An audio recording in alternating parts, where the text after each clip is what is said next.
Hey, what's up, everyone? Thank you so much for checking out another video here on Show Style and Spirit. I am Ebony, of course. As you can see from the title of this video, I am recapping the latest episode of Grown and Gospel. It is episode 2, and we do have some things to get into, so let's just jump right on in. Of course, I do ask that you please hit the like button on this video.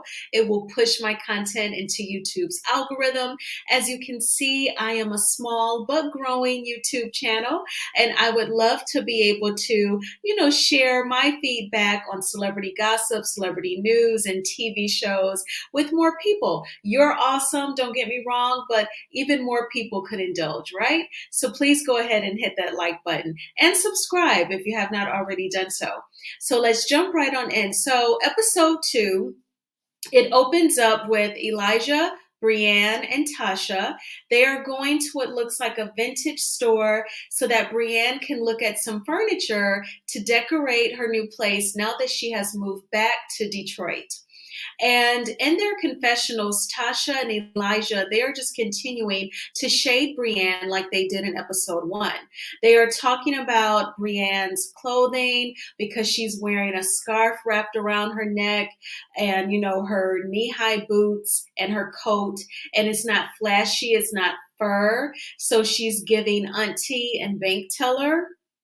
So I just kind of question, is Tasha and Elijah really Brienne's friend? They've made it clear in episode 1 that Breann and Elijah are not close and did not spend as much time together growing up as she did with Jay Brooks and Tasha.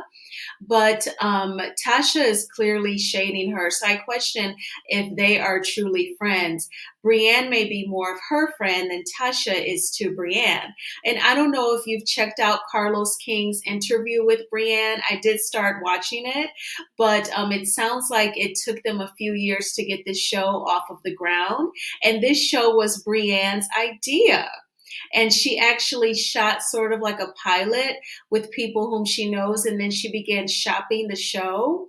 So I believe that's why Breann is like the central character, where most of their confessionals, they are talking about Breann's looks, where her career is right now in her life, and things of that nature. In Elijah's confessional, he was talking about Breann not having the right mindset because at this vintage boutique store, it was more expensive. And they were looking at a sofa and it was $1,200.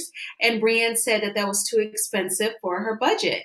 At least she's not trying to live beyond her means. And she's confident enough to not care what us viewers or even what Tasha and Elijah think when she honestly said that $1,200 was too much for her to spend on a sofa. And Elijah responded with, "That's the wrong mindset." And he said in his confessional that Breann focuses on what she doesn't have, but I'm here to help her focus on what she does have. She has a friend in me. So Elijah is a master at making everything about him. And as you can see, also a part of my title, it doesn't just say Grown in Gospel episode 2. It says Elijah isn't whole. And he is. He's going to be so mean to her. He's going to make her cry. So I'm already giving a spoiler, but it's because he's making me mad. All right, so let's just move right along. They end up sitting down in this vintage store and just, talking about Breann picking her apart, her hair, Elijah putting his hands in her hair, trying to smush it down. I don't like that because I don't know where your hands are, where your hands have been. That's germs adding to my hair. I don't like that. I only really touch my hair. Now I have done videos where I'm like kind of touching my locks, but I hardly do that, y'all.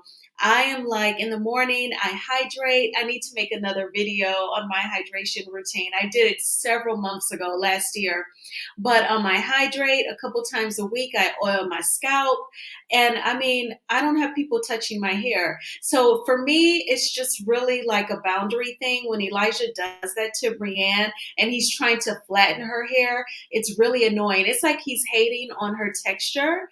And he said in episode 1 that, she's a blonde like him. And he said, I'm the only blonde. He just does way too much. So then this is Elijah. So he was actually filming a music video at a theater called the Garden Theater, and he was on stage performing. He did say that he was feeling lightheaded and that underneath the lights it was really hot. He ended up passing out and falling out. They did call paramedics. And he was treated and he was doing okay. He did not stay overnight in a hospital, from what I could see, and no one said that in their confessionals. They said that they felt like his energy was off while he was performing and for, filming the music video. But yeah, I'm guessing it was his anxiety over filming the music video in front of everyone, because it's like a club setting. So all of his friends were in the audience. So I'm guessing his nerves got to him, and perhaps he hadn't eaten properly and had not hydrated with water. Not that I'm a nurse or anything, but he did pass out, but he's okay. But prior to him getting to the stage, he walks into like the foyer of the theater, and there's gold and black balloons in the shape of an archway. I thought the balloons were cute, but he said it looked like a baby shower and started yelling, "No balloons." Now, I don't know if Elijah is just acting for the cameras. He gets that he's on reality TV and he has accepted a role as a villain, but he comes off like very egotistical, immature. His castmates or friends on Grown and Gospel, they always say in their confessionals, that Elijah is extra. But I think that extra is mildly putting it. It's just ridiculous. And if he seriously wants to be a musical artist, if I were him, I wouldn't want any music executives watching this show and thinking that this is how he truly acts. And if this is how he truly acts, that's a turnoff. You're not Beyonce, Rihanna, Usher, P. Diddy. You're Elijah, who screams no balloons. So let's move right along. So then this is Shayna Williams. She is a gospel singer and praise and worship leader. She's married and is a mom. She is friends with Jay Brooks, of course. She's also friends with Elijah and Breann. She was once friends with Nakia, or also known as Nikki, who is the daughter of Dorinda Clark Cole, and she was cool with Tasha Page Lockhart. Well, she fell out with those two when Tasha Page Lockhart heard that Shayna was speaking negatively about Tasha's marriage. And so Tasha decided to meet up with Shayna, but it was really like a confrontation because she brought Nakia along with her. And Shayna said that she was thrown off by that. And so she has been introduced to the mix, and she sat down with Jay Brooks to tell this story to him. Now, I'm not clear on how old everyone is.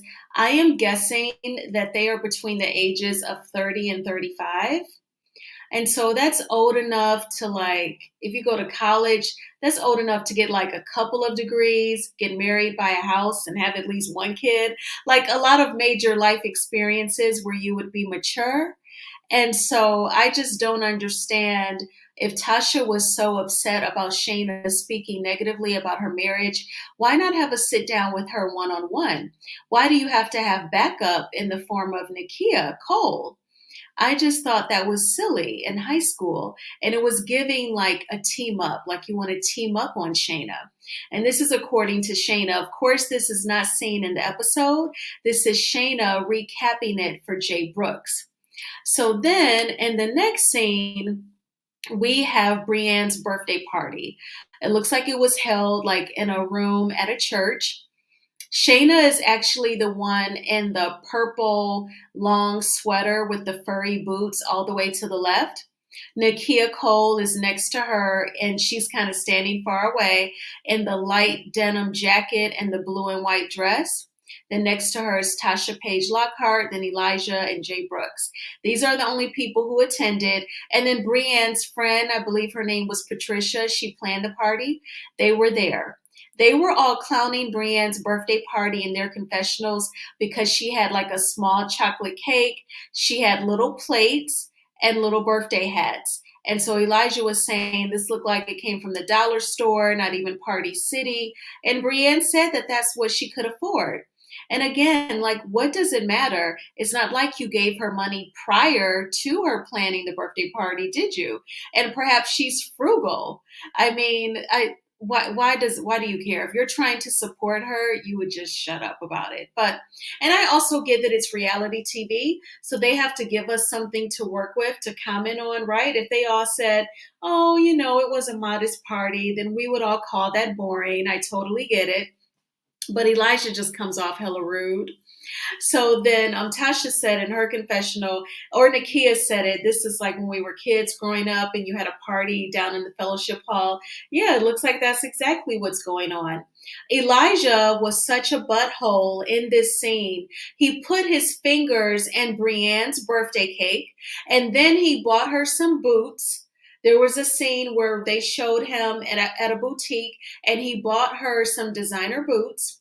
She put them on. He put her boots that she wore to the party and like he was gathering up all the trash and he put the boots in there. And she said, "You're just going too far." And she started crying. And in her confessional, she said that he had been picking with her all night. And that's the thing, like, Elijah, you're doing too much. Why are you picking on her?